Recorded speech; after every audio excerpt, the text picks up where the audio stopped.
Fog number 198 is Moses Mbye. Born in Brisbane, Moses grew up on the Sunshine Coast and is of Gambian descent. Moses played his junior football with the Noosa Pirates before heading to Sydney to join the Canterbury-Bulldogs, playing in their 2014 grand final loss to South Sydney. As well as playing 3 Origin matches for Queensland, Moses also played in 2 under-20s Origin series, as well as representing the junior Kangaroos. Moses Mbye played 194 NRL games with the Bulldogs, West Tigers and St George Illawarra Dragons before spending 3 seasons with St Helens in the English Super League. Well, Moses Mbye, thanks so much for your time. What does it mean to you to be a Fog? It's something that I'm very proud of. It's and the reason I say that is it's one of those things in your life that no one can take away from you, no matter what. And you've got a number, you know. Like I don't know how that sounds, but it's just, and it's. I mean, most kids from Queensland would say the same thing. When you're a child, and you find this passion for rugby league, the pinnacle is playing for Queensland and putting on that maroon shirt. So to do that, and then to get the recognition of being a Fog and getting that number, it's something that it's not just you that benefits from it. It's your kids, your brothers, your mum, your dad, your wife, whatever. Your whole family benefits from being a Fog, and it's something that no one can take away from you. Well, let's go back to the start. Born in Brisbane, but basically grew up on the Sunshine Coast. Tell us about life as a young boy for Moses Mbye on the sunny coast. Plenty of rugby league. It was a great life. We grew up in a really good spot, good part of the world. Even to this day, now I've gone out and travelled, and I still think it's the best place on earth. So the Sunshine Coast, and in particular, you know, we've always been 10 minutes, 15 minutes from Noosa, which is we grew up in Tewantin, went to Tewantin State School, and played for the Noosa Pirates in Tewantin and Karoi, and we just basically life was wake up in the morning, get the neighbours up, front yard footy with your brothers, our family versus your family, off to school on the bikes. Another schoolyard game of footy, home with the neighbours playing footy, and then you're off to footy train in the afternoon. So that was life, basically. How did you end up at the Noosa Pirates? We had a really good team at the Pirates as juniors. We won a lot of grand finals, and you know I've still got like the core group of friends that I have to this day all came from that team, from playing for the Noosa Pirates. So it's just what the beauty of our game is, you know, rugby league is you meet so many people along the way and build so many friendships, and it just teaches you so much. So how did a boy from Noosa end up in the NRL playing with the Pirates? When were you first noticed? When did you first get an inkling that you may be able to make a career out of the game? It sort of came in 2 waves for me, to be honest. I was a good junior, like a good kid. Like I was a good player as a child, like as a young kid, and that's when it got ignited, the dream about, maybe one day I could do this for a living.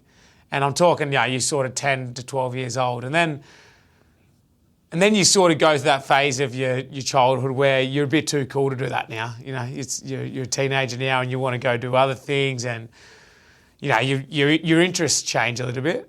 And then I came back, and when I was about 15, I thought, you know what, I'm actually pretty good at this now. Like I reckon if an opportunity comes up, I might be able to take it and make something of it.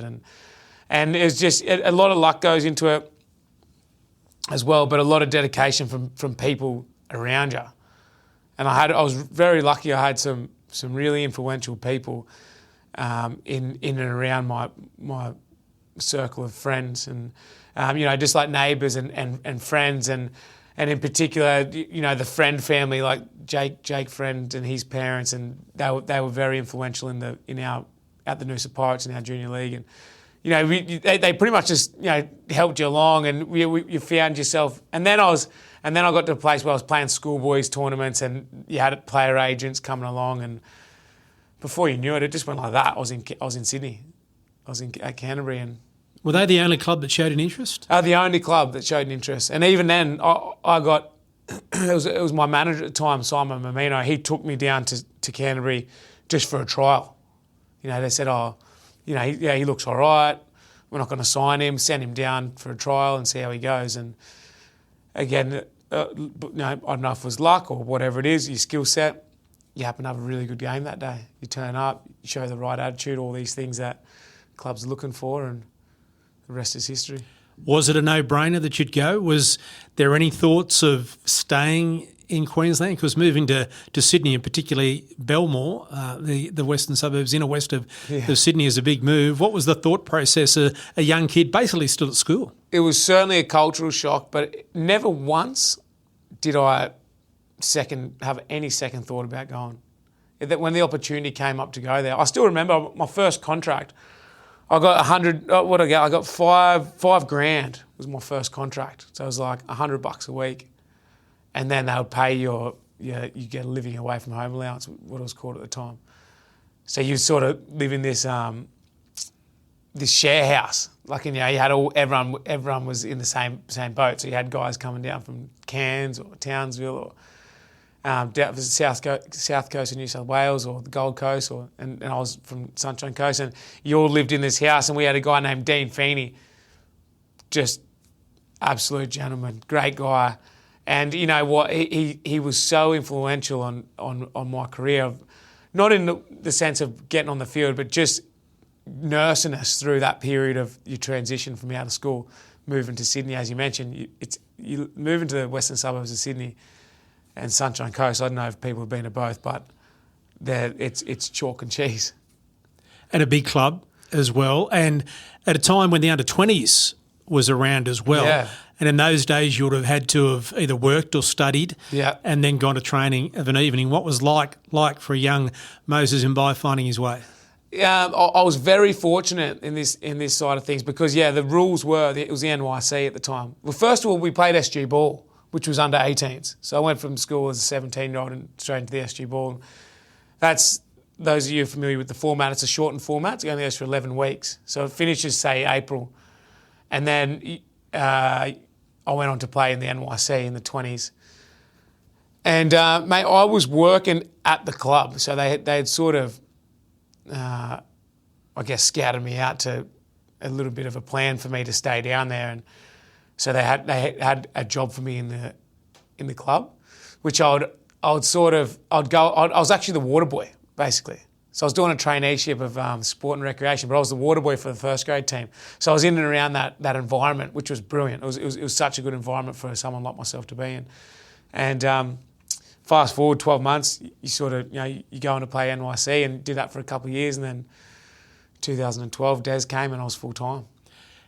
How did that NYC experience and those early days set you up for the NRL?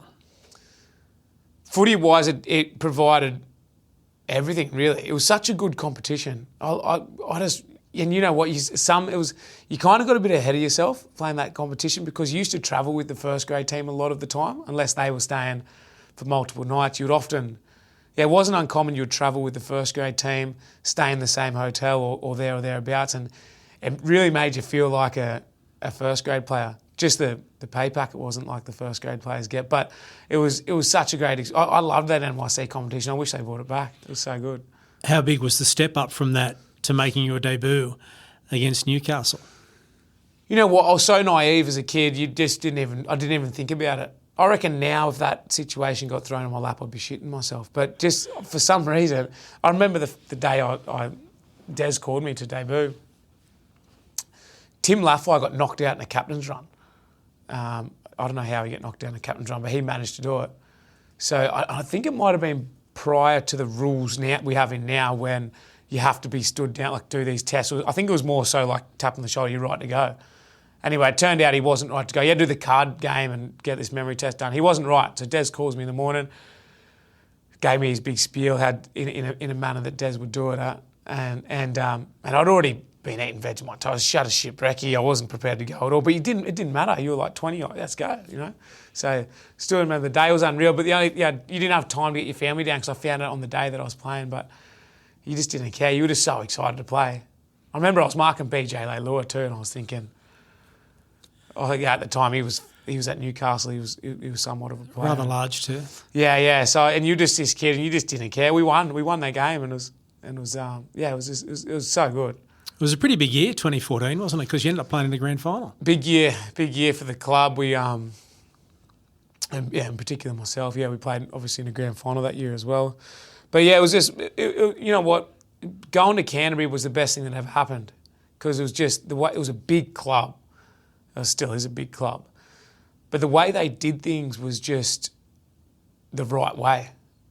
And I you know, you say that now because you've been to other clubs and seen things, but the way they did it now, I look back on. And if I was to send I've got kids now, if I was to send my kids and write them out a journey to NRL, that's the way I would. That's the path I would take them down. So it's a huge credit to the club the way they did things, and I'm sure they're still doing things the same, if not better now with the resources they have. But yeah, it was just I was just so great. I'm so grateful for the way they handled my pathway. Playing in a grand final basically in your first year, were you like so many people that have sat there talking about the early part of their careers thinking, I know you came in for Michael Ennis who was injured, but thinking, wow, this is easy, first year grand final, this is going to happen all the time. It's so funny you say that. I took it for granted. So, and I you know what, I double took it for granted because Rennie Matua, he'd just come back from overseas at the time, and he had obviously won the competition at Canterbury in 2004. It was going to be between he and I, who got that last jersey for the grand final. Ironically, he and I were living together at the time, and we're at the very opposite ends of our careers. I'm just starting, he's finishing, and he told me, he said to me, he goes, mate, whoever plays doesn't matter, but what I just want you to appreciate is grand finals don't come around often. They don't come around often. It's been 10 years since he had played in one. Whoever plays, just don't take it for granted. And I said, yeah. You know, he smiled and nodded. In the back of my head, I thought, fuck, mate, it's only 10 games in. It can't be that hard. It honestly can't be that hard, can it? And I never played in one since.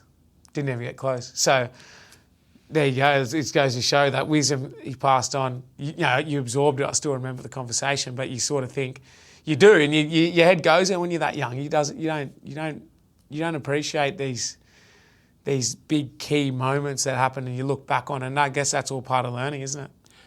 What did it mean to you to be selected in the emerging squad in 2016? Were you thinking about Origin? Were you thinking about representative football, or did it come out of the blue? It's a good question. You don't really think about playing Origin until you think it's within reach.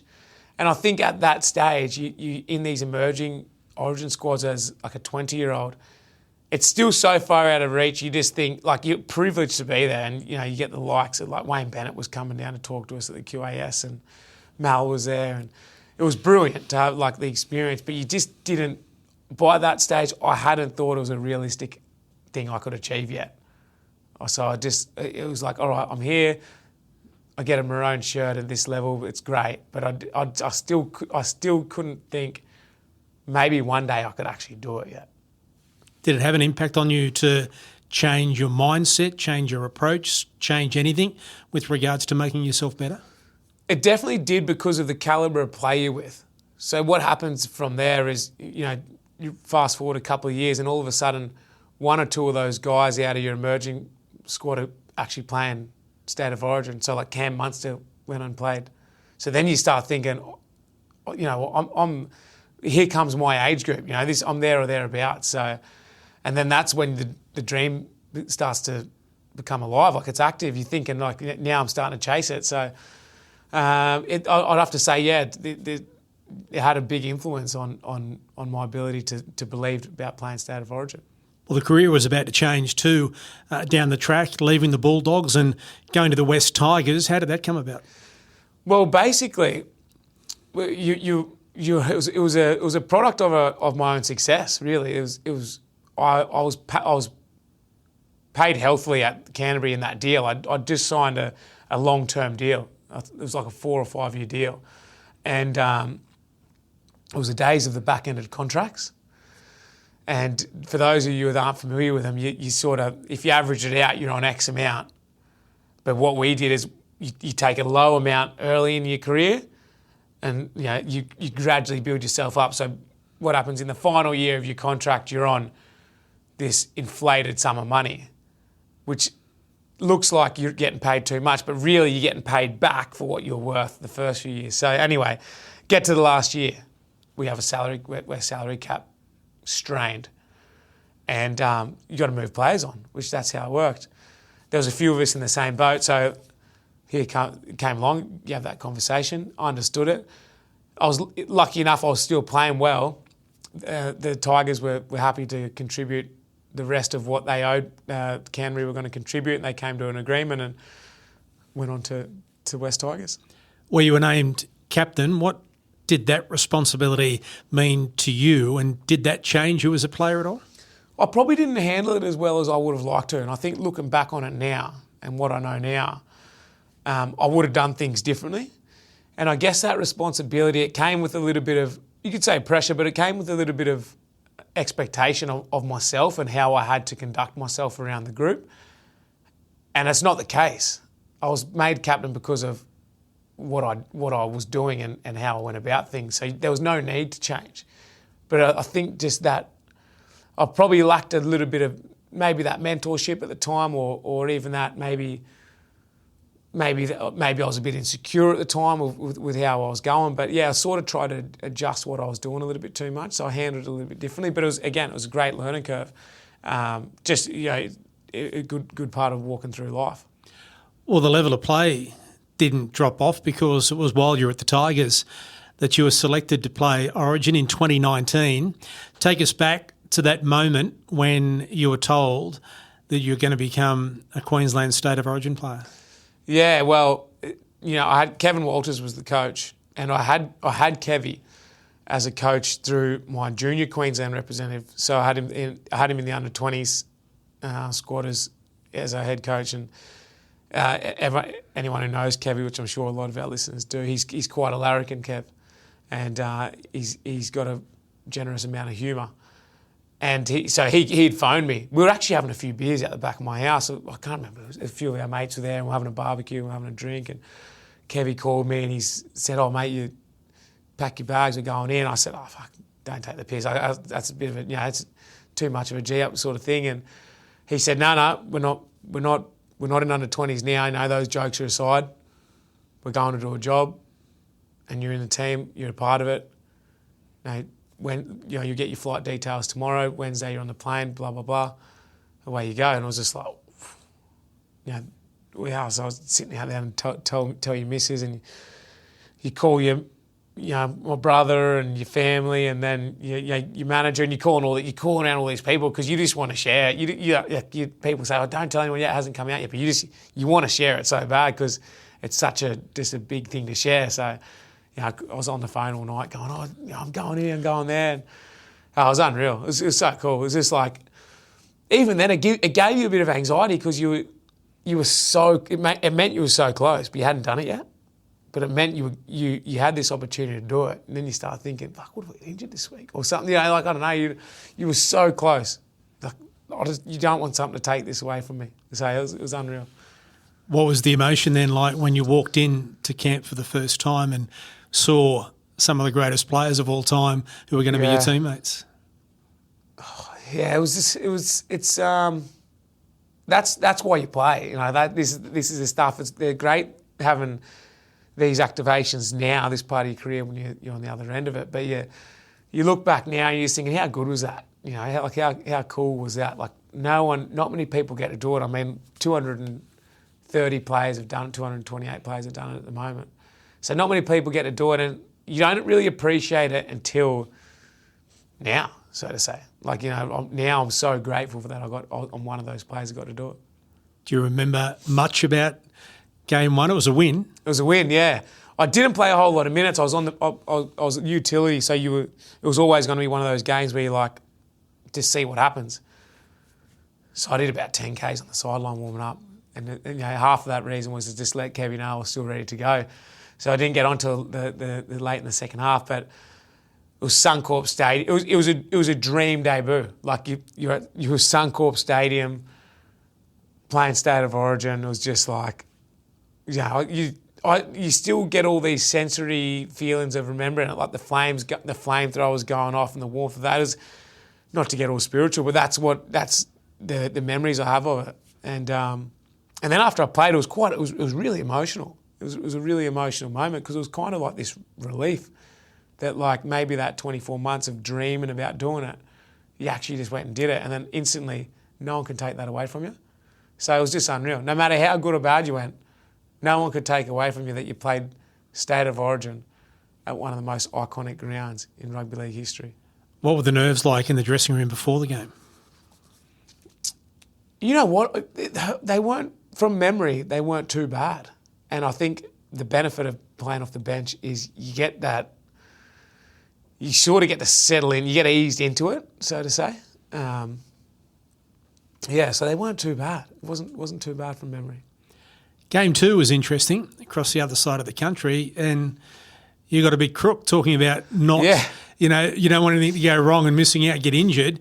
Well, this was quite dramatic where you collapsed over in Perth. Yeah, I had anaphylaxis.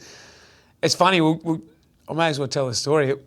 I still don't know what I'm allergic to. I've never been allergic to anything in my life, ever. And I was with Jonathan Thurston having breakfast down in the lobby of the hotel, and we were going to play golf that day. And I'd had a little bit of not a flu, but it was just a man flu, so to say. And anyway, I've had this.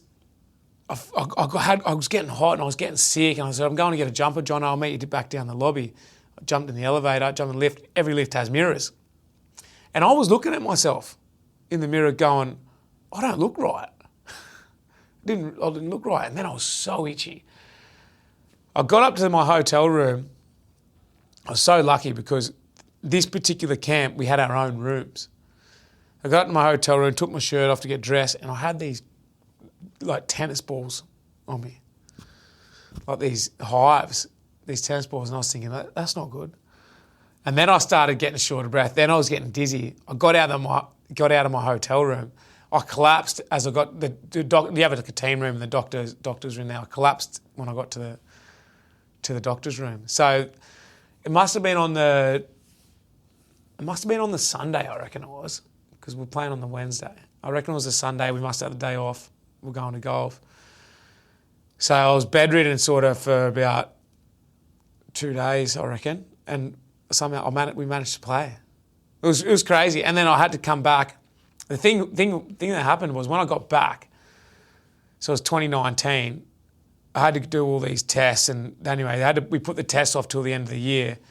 But then COVID came around, and the hospitals were a high risk zone. So if you went into a high risk zone at the time, you had to take, it was 2 weeks you had to be isolated for. So the club were like, oh, can we wait? Can we just not go to the hospital? So yeah, all right. So I started these tests, and then it was basically to find out it was this test of elimination. So they had to just give you all these things that you'd had that day, but they had to be supervised because if this happened again. So anyway, long story short, COVID came, you weren't allowed in the hospital, the tests had to stop. We moved to Brisbane in that bubble. And then from there, if you went back to New South Wales, you weren't allowed to leave. So I went to Noosa. So I stayed up there, I stayed in Queensland. And then in the mix of all that, I left the Tigers and went to the Dragons. So it was just like all these little moving pieces that didn't allow me to get to the bottom of it. But since that day, I haven't had it again, knock on wood. My wife carries an EpiPen in her toiletries bag for me. Well, it didn't stop you playing. You played the 3 games in the series. Sadly, not a great end in that respect, losing back-to-back games. But having played those 3 games, what sticks in your mind from that time? Well, obviously the series is disappointing, but you just don't take it for granted playing. Like no matter the result, like you obviously take pride in it, but you don't take it for granted. Putting on that shirt and getting that opportunity to play State of Origin, and because I was so early in my State of Origin career, it probably didn't hurt me enough losing that. I was still in that phase of how good's this? Like I'm getting to play. It was more about the ability to play and the opportunity to play rather than the ability to win it. So again, like looking back now, you're probably like, probably should have hurt me more than it did. So it was just one of those things. I'm sure a lot of players who don't have those extravagant Origin careers say the same thing. You mentioned the Dragons, and then after the Dragons, you spent a few years in the UK playing with St Helens in the Super League. As a lot of folks end up over there, what was that like? It was brilliant. The Dragons was good too. The Dragons, we had Anthony Griffin come. He coached us, and I really liked Hook. It's a sad end in the end of it. It was, as the story goes for a lot of coaches, we weren't getting the results in the last year that we were expected to get. So the club parted ways, and I was coming off contract the following year, I think. And you know what? It was the first time in my career I was starting to get tired of it. Like I was starting to think. Must have been coming up to 30, or I was late 20s, coming up to 30, and I was starting to think, what's next? Like what does it look like? What does it look like for me going on beyond this? And then we played St Helens in a pre-season trial. They were getting ready to play in the World Club Challenge against Penrith, and they wanted a warm-up match, so they played against us, the Dragons. And I actually spoke to the coach that day, not about footy. We were just talking not about going over there. It was just about the competition, the state of the game, them playing Penrith, just chit-chat. Anyway, fast forward 6 odd months, we're on the phone, and I was talking to Paul Wellens, was the coach at the time, and ended up doing 3 seasons over there, which was honestly one of the highlights of my career, going to England and playing in the Super League. It was so good. I loved it. My whole family loved it. We had such a good time, and you got Europe on your doorstep, and the bunch of boys, the group that I went into when went into St Helens, some of my favourite teammates I've ever played with were in that team. It was just a great experience. What does the future look like now? The future looks like now. It's again, I'm sort of it's brilliant. I feel like I've done this huge circle of life, and I know you say that at 33, but you do this huge circle and you come back, and I feel like I'm back in a position now where I was when I just got to Canterbury. That's how I feel about it. So I missed Queensland Cup because I went the other route.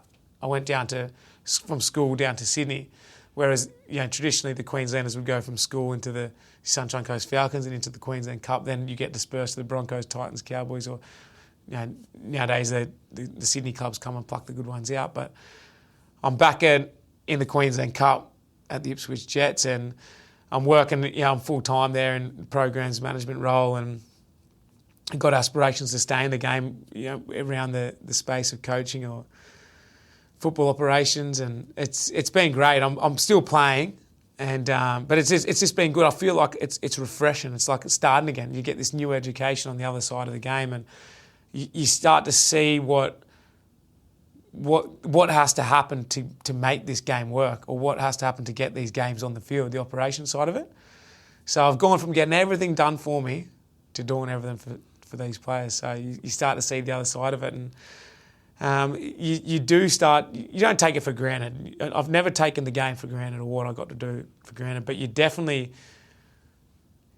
start to appreciate those perks that were given to you. You didn't have to do much thinking as an NRL player off the field. On the field you did.